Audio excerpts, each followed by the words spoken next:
ምንጊዜም ሚዲያ የዕለቱ ጉዳይ ከመጽሐፍት ገበታ ከአድማጮች መድረክ መስታወት የቅዳሜ ወጎችና የተወልደ እንግዳ መደበኛ ዝግጅቶቻችን ናቸው። 703 475 6309 ስልካችን ምንጊዜም media@gmail.com የኢሜል አድራሻችን ነው። ሰብስክራይብ በማድረግ ቤተሰብ ይሁኑ። ምንጊዜም ኢትዮጵያ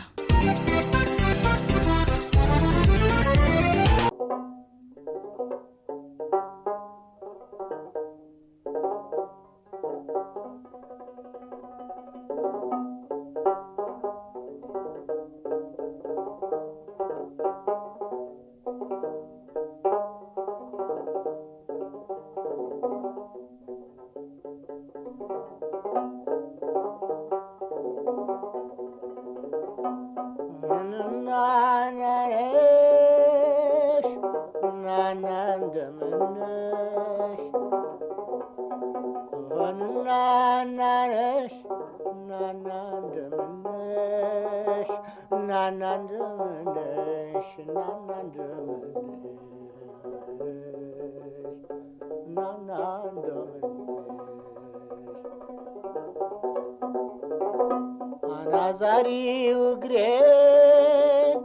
ሲያናዝር አናዛሪው እግሬ ሲያናዝር ሸማኔ ጉድጓድን ገባ መዘራዘር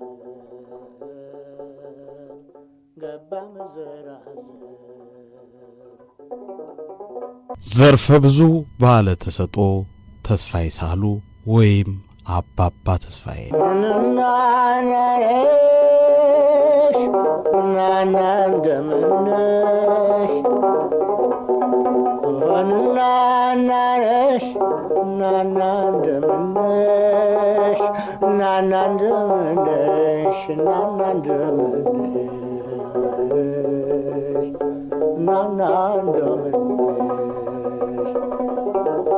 ተስፋዬ ሳህሉ ዘፈን ይቃጣዋል ለቲያትሩን ከነማወጣለት የቲያትር ባለሙያ ነው።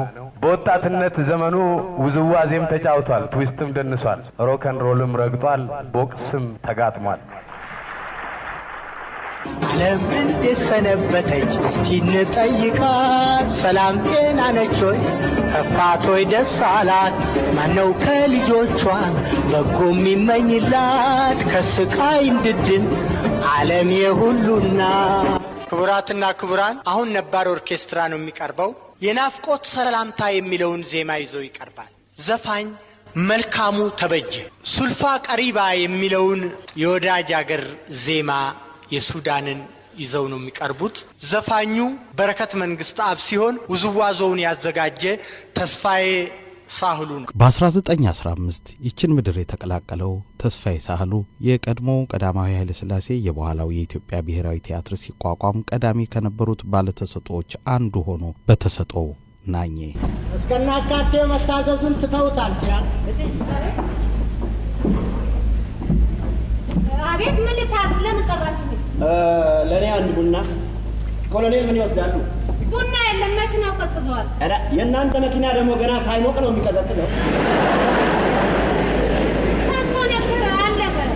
እዚህ ቤት ጠዋት መጥቶ ቡና ወይንም ሻይ ማግኘት ዘበት ነው።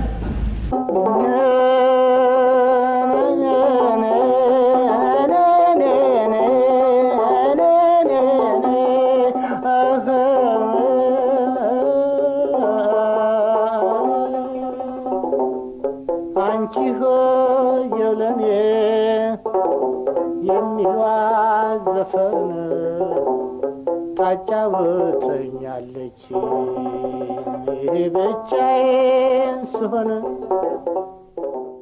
አይጋፈጡት መጋፈጥ ሕዋስን ከሚመዘምዝ ጉሮሮ ከሚቆረጥም አጥንት ከሚገዘግዝ በቃኝ በሉት ከዚህ መዓት። ካይከተቡት ተከትቦ ደምን ወደ በረዶነት ስራ ስርን ወደ ሽቦ ከሚቀያይር ፈተና በቃኝ ይበሉት እድሎን ተውት አሜን ይበሉና። የቲያትር ሙያ ብርቅ በነበረበት ዘመን የነበረውን የሴት ተዋናይ እጥረትን ለመታደግ እንደ ሴት ከተወኑ ቀዳሚ ባለሙያዎች አንዱ ነው። ተዋናይ፣ የመድረክ መሪ፣ ተወዛዋዥ፣ አሰልጣኝ፣ የአስማት ትርኢት ባለሙያ፣ ድምፃዊ፣ የሙዚቃ መሳሪያ ባለሙያ፣ የሥነ ምግባር መምህር አንጋፋው ተስፋዬ ሳህሉ ወይም አባባ ተስፋዬ። ይህ ድንቅ ባለሙያ በሕይወት ዘመኑ ካበረከታቸው ተሰጥኦዎቹና ብቃቶቹ መካከል ቀጣዮቹን በጥቂቱ እንከታተል። እዛው ማዘጋጃ ቤት እንዳለን ብዙ ቲያትሮች ነው የሰራሁት። ከዚያም ወዲያው ደግሞ አቶ ፍታኤ የደረሱትን አፋጀሽኝ የሚባል ቲያትር ሰራን። ከዚያም ደግሞ ቴዎድሮስ የሚባለውን ቲያትር ሰራን። ብዙ አይነት ቲያትሮች ናቸው እንግዲህ የመጣው እና ግን ሴት ሆኜ የሰራሁበትን ነው አሁን የጠየቀኝና ሴት ሆኜ የሰራሁበት ቴዎድሮስ ላይ ነው እና ቴዎድሮስ ላይ ደግሞ እንደዚሁ ሰርቻለሁኝ። ቢሆንም ቲያትሩን በጣም የቲያትሩን ስራ ስለምንወድ ከጥቂት ጓደኞቼ ጋራ በየጊዜው አንዳንድ እክል ነገር ይገጥመን ነበረ። የሚሉትን ሁሉ አያደርጉልንም ነበረ። ምክንያቱም እነኚህ የተማሩ እንደሆነ ምናልባት በኋላ ይህን ስራ አይገፉበትም የሚል ፍራቻ ያለባቸው ይመስለኛል። መኝታ ቤት ለወግ ያህል ተሰጠን። እዛው እንድንበላም ተደረገ። እዛው ማዘጋጃ ቤት ውስጥ ነው። ብዙ ጊዜ ከንቲባውን እየተመላለስን እንጠይቃለን። ግድ የለም እናማላላችኋለን፣ ምንም ነገር የሚጎላችሁ የለም፣ ወደፊት እኮ እናንተ በጣም እኮ ደህና ቦታ ነው የምትሆኑት፣ ጥቂት ጊዜ በኋላ አረ ግድ የለም ይሉና ይሸኙናል። እኛው ታግለን እኛው አጥንተን እኛው ድርሰቱን ተወዲያ ወዲህ ብለን ሰክተን እኛው አቀነባብረን እንቀርባለን። ህዝቡ ደግሞ እየወደደው ሄደ ቲያትሩን። በኋላ ቴዎድሮስን አጠናንና አንድ ቦታ አልተወሰነም፣ ብዙ ሄድን። ከዚህም እስከ ጅጅጋ ድረስ ሄድንበት። ከዛም ወዲያ ወደ ሌላም ክፍለ ሀገር ወደ ደሴ ድረስም ይዘነው ሄድን። ብዙ ቲያትሮች እንደዚህ እያዝን እንዞራለን። ክፍለ ሀገር መቼም በግድ ነው የምንሰራው፣ በመከራ ነው የምንሰራው። አንድ ትሬንታ ኳትሮ ሰጥተውን ነበረ።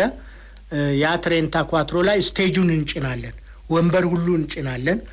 አቅማችን ይሄን ያህል ያንን ከባድ እንትን የሚያነሳ አልነበረም እና በዚህ አይነት ዝም ብለን እዛ ላይ እንጫንና እንደ ዕቃ ተጭነን የኛ ኃይል ነው ግን የሚሄደው እና እዛ በመንደርስበት ሀገር ደግሞ አንድ ኦና ቤት የጠላት ንብረት ቤት ይኖራል እና ያን ቤት ጥረጉና ግቡ ይሉና እዛ ውስጥ እንገባለን። ወንበር ከየከተማው ሰብስቡ ይባላል። ሰብስበን ወንበር ካበጀን በኋላ እንደገና ሙዚቃ ይዘን ደግሞ ለቅስቀሳ ከተማ ውስጥ እንዞራለን። ህዝቡ ደግሞ ምን ጉድ ነው ይላል። አዲስ ነገር ነበረ። በሚመጣ ጊዜ ይገባል፣ ያያል። ሲያዩነትም ሴት የለም እዛ ውስጥ ምንም ወዲያ ቢሉ ወዲህ ሴት የለም፣ ወንድ ብቻ ነው የሚያዩት። ተመልካቹ ነው የሚገባው። አዎ እና ወንድ ነው የሚያው። በኋላ ግን ስቴጁ ላይ ካየ በኋላ ሴት ያያል እና በጣም ይገረማል። ይሄ አዲስ አበባም ውስጥ እንኳን ብዙ ሰዎች እንዴት ነው ሴቶቻችሁ በምን አይነት ነው ለምን አይታዩም እያሉ ብዙ ጊዜ ጥያቄ ያቀርቡልን ነበር። እና ሴቶች አሉ ሴቶቹ እንደው ምን ቸገረ ብታስተዋውቀን የሚሉ አንዳንድ ሰዎች አሉ። ያን ጊዜ የነበርኩት እቴጌ መነን የራስ አሊን እናት ሆኜ ነበር የምሰራው። አረ ለመሆኑ ምን ይሆነ ሐሳቡ ሸፍቶ ሄደው ከነቤተሰቡ ሰውየው ኩሩ ነው የተነፋ ልቡ ይዞ ማዋረድ ነው ይበርዳል ጥጋቡ። አንዴ ከተያዘ ከገባ በእጃችን አንጨክንም ከቶ በገዛ ማቻችን። እሱም በበኩሉ በእኛ ዝን ይሆናል እርቅ ሰላም አድርጎ መተው ይገባናል። ሰውየው ብርቱ ነው ስሙ የተጠራ ወበዝን የነኝ ባይ ኃይልን የማይፈራ በዘዴ በትዕግስት ማባበል ይሻላል። በኃይል ብንለው በጣም ያውከናል። እንዴት ስትሉ ነው ስሙ የገነነው የፈራ ነው መስሎት ሀገር የሚያውከው።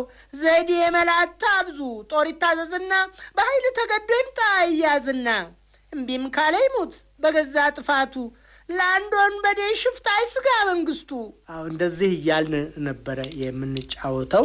የሚፎክር አለ ለምሳሌ እዛው ሆኖ ዝም ብሎ ፉከራውን ለቅልቆ ነው ደግሞ አንዳንድ መጥፎ ጨካኝ አታላይ መልቲ ሰው እዛ ስቴጁ ላይ ያለ እንደሆነ በዚህ የተሰየመ ሰው ያለ እንደሆነ እንዴት ዝም ትላለህ በይ ኧረ ተው በለው እንዳያመልጥህ አንተ ያመልጥሃል ይላል። አንዳንዱ ደግሞ እስረኛ ለምሳሌ የሚያመልጥበት ጊዜ ያለ እንደሆነ እንደው ብድግ ብሎ ነው የሚሄደው ለመያዝ ምንድን ዝም ትላለህ እንዴ እኛ ነው እንዴ ምን ልታረግ ነው የሚሉ አሉ። በተለይ ሴቶቹ ይገርማል እና እንደው ቀጥታ ወጥተውም እንትን የሚይዙ አሉ። መቼም ለማልቀሱ በኩል የሆነ እንደሆነ በሙሉ ህዝቡ ያለቅስ ነበር። የሞተ ጊዜ ለምሳሌ ቴዎድሮስ ሲሞት ኦኦ ብሎ ያለቀሱ አሉ። ረስተውት ቲያትር መሆኑን ረስተውት እንዴት ይሄ ጀግና ራሱን ይገላል ታው ያዘው ያዝ ሊገል ነው ራሱን ሊገላው ያ ብለው የጮሁ ብዙ ሰዎች አሉ። ለምሳሌ አዲስ አበባ ውስጥ እንኳን ኦቴሎን የሚባለውን ቲያትር በመንሰራ ጊዜ እኔ ያጎ ነበርኩኝ እና ብቅ በመል ጊዜ ያን ኦቴሎን እንደው ስቤ በብዙ ነገር እንደው አታልዬ ነፍሰ ገዳይ ነው ማደርገው ማለት የሚወዳት እንደዝዴሞናን አንቆ እንዲገል አደርገዋለሁኝ። በዚህን ጊዜ በየጊዜው በኔ ምሳሌዎች ስለሚሳብ ይሄ ኦቴሎ ሰው በቀጥታ ብቅ ባልኩ ቁጥር ይሄንን መልቲ ይሄ ውሻ መጣ ብሎ የሚጮሁ ሰዎች አሉ።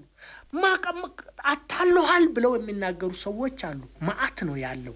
ያጎን ሆኜ ሲጫወት እንግዲህ በጣም በብዙ ነገር አታልዬ ስቤ የመጨረሻ ቃል እውነት እንዲሆን የሚያምንበትን ቦታ ነው የምነግርህ። ምን እለው ነበር እንግዲህ ሕይወት ያለው መግለጫ ስጠኝ ከንቱነቱን የሚያብራራ ይለኛል። አዎ አሁን እኔ እንግዲህ እዚህ ውስጥ ይሄ ወረት አይጥመኝም፣ ግን በእምነት ወደሮ አንገቴን ታንቄ ተነክሬበት አላመልጥም ቤት አባቴ እና ባለፈው ሰሞን ውስጥ ቃሲዮ ጎን ተኝቼ ጥርሴን አሞኝ ስለነበር ሌቱን እንቅልፍ አጥቼ አንዳንድ ነፍስ ልል ሰዎች በእንቅልፍ ልብ ምስጢራቸው ካፋቸው ሲያመልጥ ያድርና ይፋ ይሆናል ጉዳቸው። ከእንዲህ ብጤ ድኩማን ቃሲዮ ነበር አንደኛው።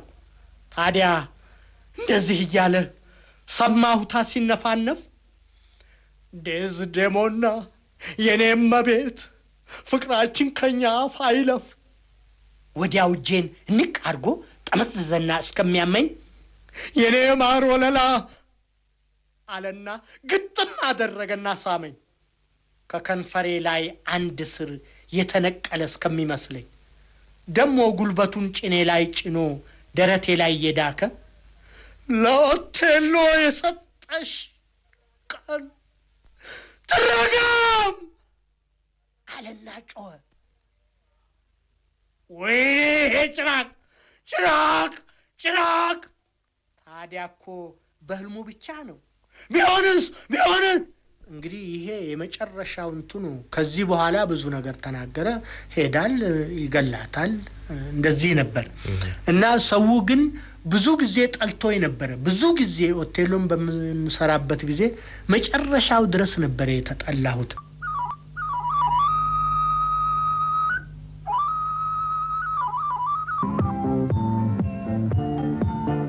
ልጆች የዛሬ አበባዎች የነገ ፍሬዎች እንደምን አላችሁ ልጆች? ደህና ናችሁ ልጆች? በጣም ጥሩ ልጆች። ቁጭ በሉ ልጆች። በጣም ጥሩ ነው ልጆች።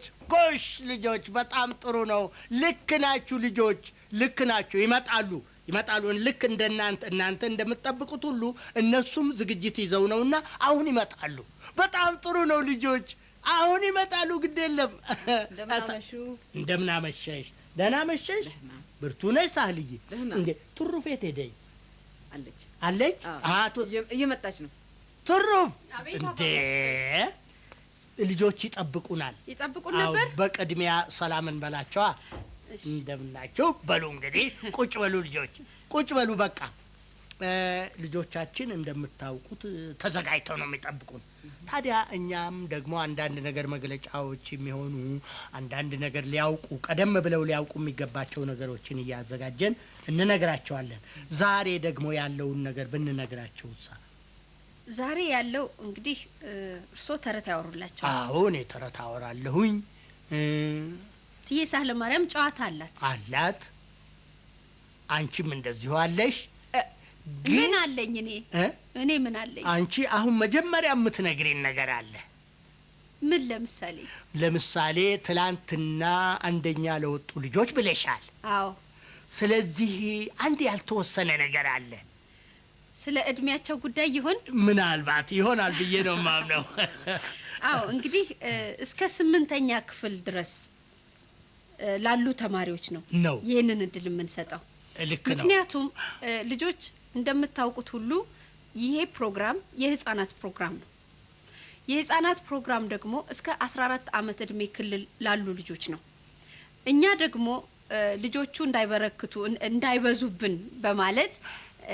እስከ 8ኛ ክፍል ያሉት ልጆች ብቻ ነው ለመጋበዝ ይወሰን ነው ልክ ነው ስለዚህ 8ኛ ክፍል ድረስ ያላችሁ ልጆች ብቻ ናችሁ ለዚህ ትኬት እድል ያጋጠማችሁ እዚህ ላይ ይሄንን ካልሽ በኋላ ደግሞ የእድሜ ጉዳይ አለ እኮ 14 አመት እድሜ በታች ያሉ ልጆች ብቻ ቢመጡ ደስ ይለናል ምናልባት 16 አመት ሆኖት 8ኛ ክፍል ውስጥ ያለ ልጅ ቢኖርስ እንግዲህ ከ14 አመት እድሜ በታች ስለሆነ እሱን አንጋብዘውም በጣም ጥሩ ይሄንን እንግዲህ እንድታውቁ ልጆች ምናልባት ነው እድሜው ከፍ ብሎ እኔ 8ኛ ክፍል አንደኛ ወጥቻለሁ ብላችሁ እንትን እንዳታደርጉ ስለዚህ በእድሜ ተወስኗል እንግዲህ እድሜው ከ14 አመት በታች ለሆነ ልጆች ይሄ ግብዣ ተዘጋጅቷል ማለት ነው ልክ ነው አዎ እና 8ኛ ክፍል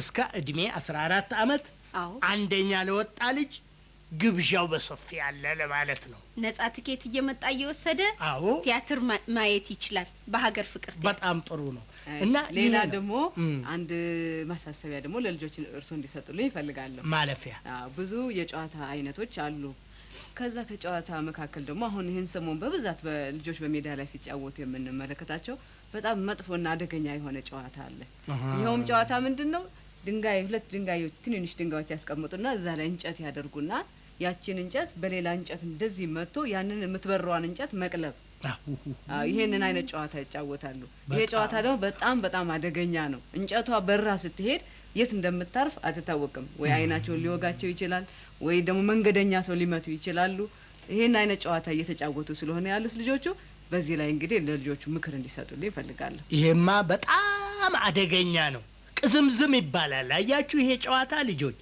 ቅዝምዝም ደግሞ ሲወረወር በጣም አደገኛ ምክንያቱም እንዲህ የተሽከረከረ ነው የሚሄደው ስለዚህ አንድ ቦታ ሲደርስ ትክክል ነው የሚለው እና በጣም መጥፎ አደገኛ ጨዋታ ነው አንዳንዴ መሬት ይነካና እንዲህ ይዘላል ሲዘል ከሰው ቁመት በላይ ይሄዳል ታዲያ ያ አጋጣሚ አይን ላይ ያርፍ ይችላል ወይም ሌላም ገላ ላይ ቢያርፍ ያደማል እንጨቱም ቶሎ ሊነቀል አይችልም ስለዚህ ይሄ አይነት ውርወራ አይደለም ለምሳሌ ለምን ክብ አድርጋችሁ ያን እንጨቱን እንዲህ ክብ አድርጋችሁ አታንከባልሉትም ምናልባት በዛም ፋንታ ይሄንኑ አይነት ጨዋታ በኳስ ለመጫወት ስለሚችሉ እንግዲህ ያንን በሚመለከት ደግሞ ዛሬ ልናሳያቸው አስበናል አንድ ጨዋታ አይነት እና ይሄን ግን አደገኛ መሆኑና መጥፎ መሆኑን እንዲገነዘቡ ለከነሱም አልፎ በመንገድ የሚተላለፍ ሰው ሊጎዱ ይችላሉ እኔ ደግሞ አባባ ተስፋዬ ማሳስቦት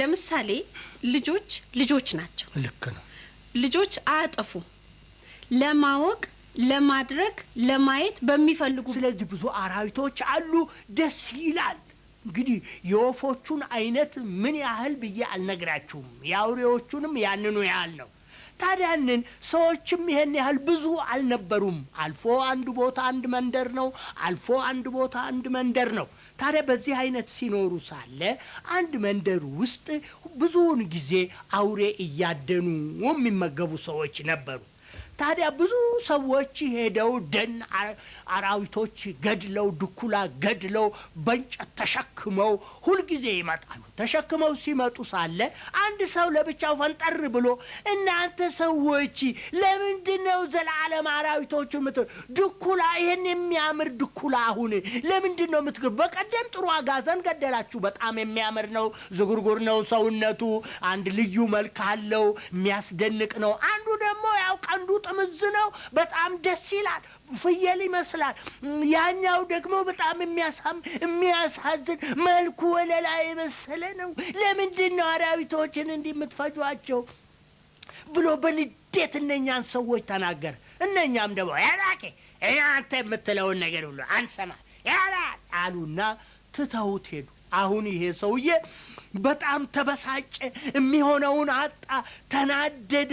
በቃ እኔ ለብቻዬ ሄጄ ደን ውስጥ ለብቻዬ አንድ መንደር ራሴ ፈጥራለሁ፣ አንድ ቦታ እኔን የሚመስል ጓደኛ አላጣም፣ እዛ ሄጄ አርሳለሁ አለና ለብቻው ሄደ። የዚህ ብጤ ደግሞ ዝንጀሮ ለብቻው አንድ ቦታ ሄዶ ሳለ አንድ ቦታ ሆኖ ለብቻቸው ዝንጀሮች ለብቻቸው ነበሩ።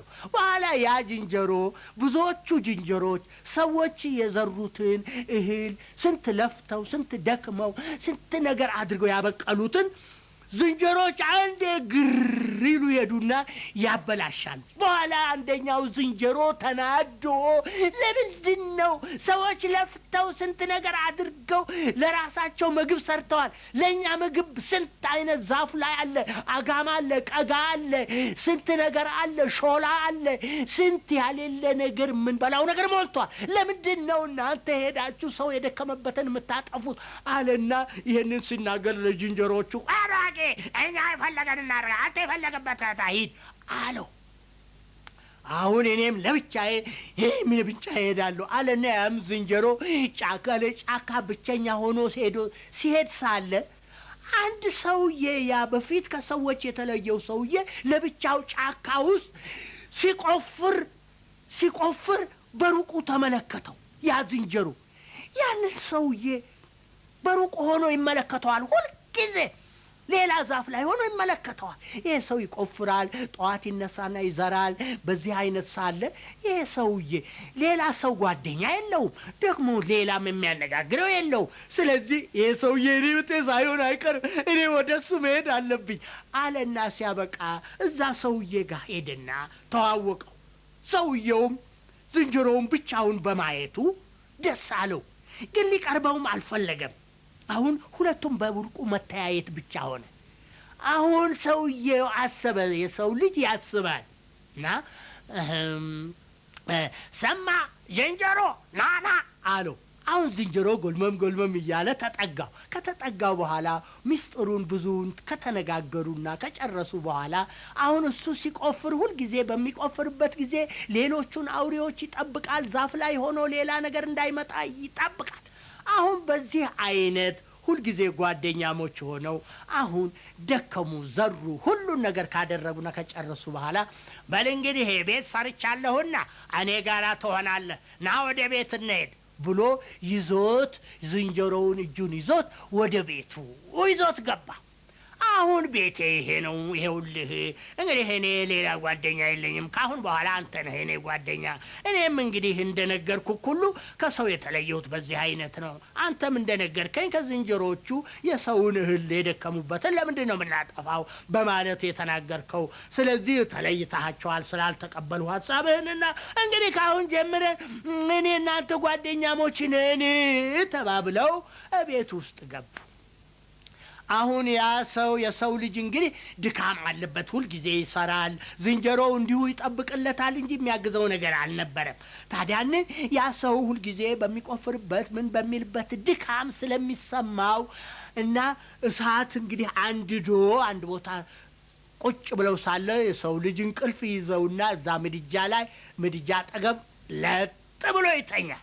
አሁን ሲተኛ ሳለ ዝንጀሮው በጣም ይወደው ነበርና ያዝንለት ነበርና እዛ ቦታ እንግዲህ እዛ ተኝቶ ሲያንኮራፋ ያየዋል።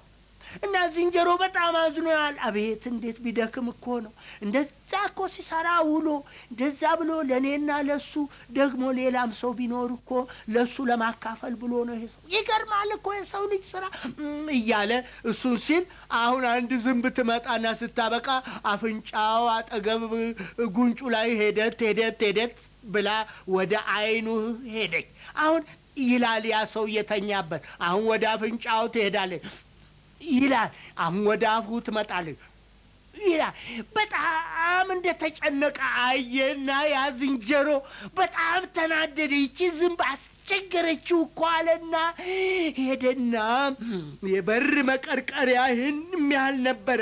አሁን እሱን ቀስ ሲል ያነሳና ሲያበቃ ይቺ ያስቸገረችው ዝንብ አሁን መጨፍለቅ አለባት።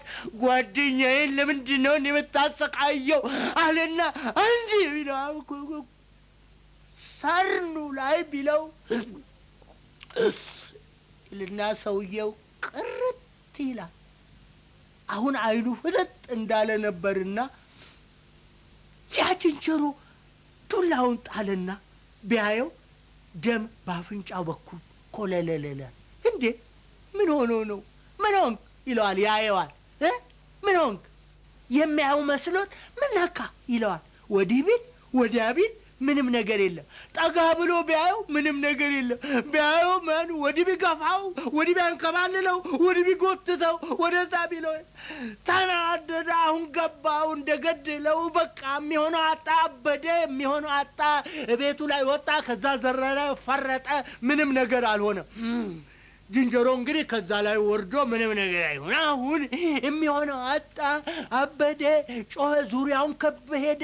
በኋላ ሲሮጥ ይሄድና አንድ ጫካ ቦታ አንድ ዛፍ በጣም ሩቅ ዛፍ ጫፉ ላይ ይወጣና ጫፉ ላይ ይቀመጥና ከዛ ውር ይልና ሲያበቃ ፍርጥ ብሎ ራሱን ገድሎ በዚህ አይነት ሞተ ይባላል። እና ልጆች አራዊቶችም ፍቅር አላቸው። ግን አራዊት አንድ ነገር አለ። በአእምሮ ውስጥ ማሰብ ስለማይችል ብዙ ጊዜ እርግጥ ይወዳል፣ አብሮት ያለውን ነገር ይወዳል፣ ወይ አሳዳጊውን ይወዳል። የበለጠ ነገር በበለጠ አስተሳሰብ ውስጥ ይገባና ይወደዋል፣ ፍቅር ያድርበታል። ግን ይጎዳል አይጎዳምን ስለማያቅ ብዙ ጊዜ አራዊቶች መጠንቀቅ ያስፈልጋል። ታዲያንን ልጆች እናንተም የዚህ አይነት ነገር እንዳይገጥማችሁ ውሻም ስታሳድጉ መጠንቀቅ አለ። ዝንጀሮም ሆነ ጦጣ በመታሳድጉበት ጊዜ መጠንቀቅ አለ። አራዊት የሆነ ወፍም እንኳን ስታሳድጉ መጠንቀቅ ይኖራል።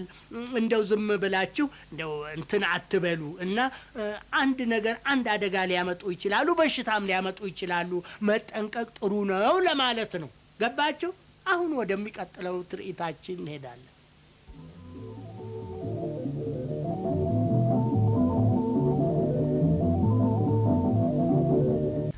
37 አመት በኪነ ጥበብ ውስጥ ካገለገልኩ በኋላ ይሄው አሁን ጡረታ ወጥቼ ቤቱም ደግሞ ምንም ጡረታ በወጣ እንዲለቀኝ አልፈለገም።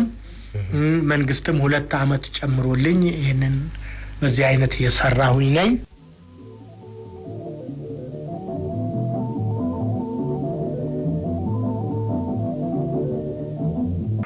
አንጋፋው ባለተሰጥኦ ተስፋዬ ሳህሉ ወይም አባባ ተስፋዬ በተወለዱ በ94 ዓመታቸው ሐምሌ 23 2009 ወይንም ጁላይ 30 2017 ከዚህ ዓለም በሞት ተለይተዋል።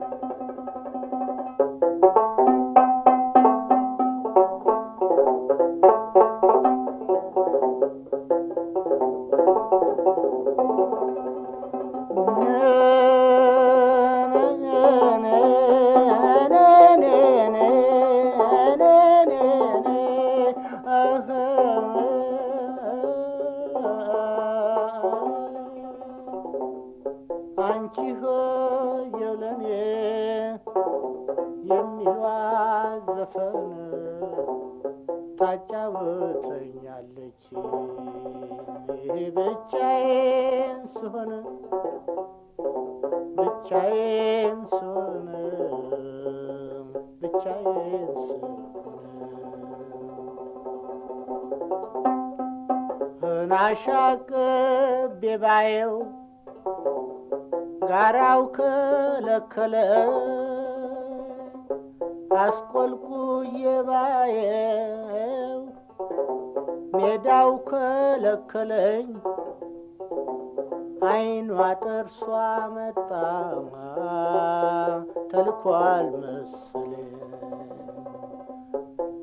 እስቲ ግባ በሉት መልእክቱን ይንገረኝ እስቲ ግባ በሉት መልእክቱን ይንገረኝ ሆነ አንቺ ሆይ ለኔ አንቺ ሆይ ለኔ የሚሏት ዘፈን ታጫውተኛለች ብቻዬን ስሆን አኸነ ሀነኔ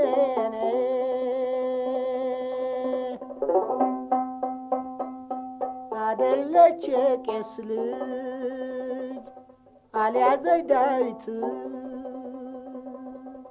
ስማ ቃል እግዚአብሔር የምታጫውት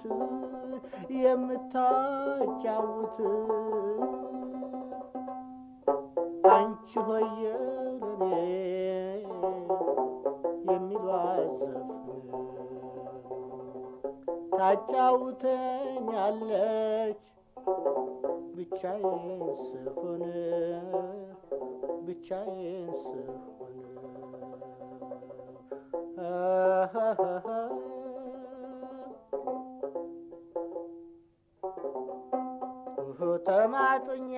ተማጥኛታለሁ በሰፈሩ ዳኛ ስማ ስማ ስትሄድ አላት አማርኛ አላት አማርኛ አላት አማርኛ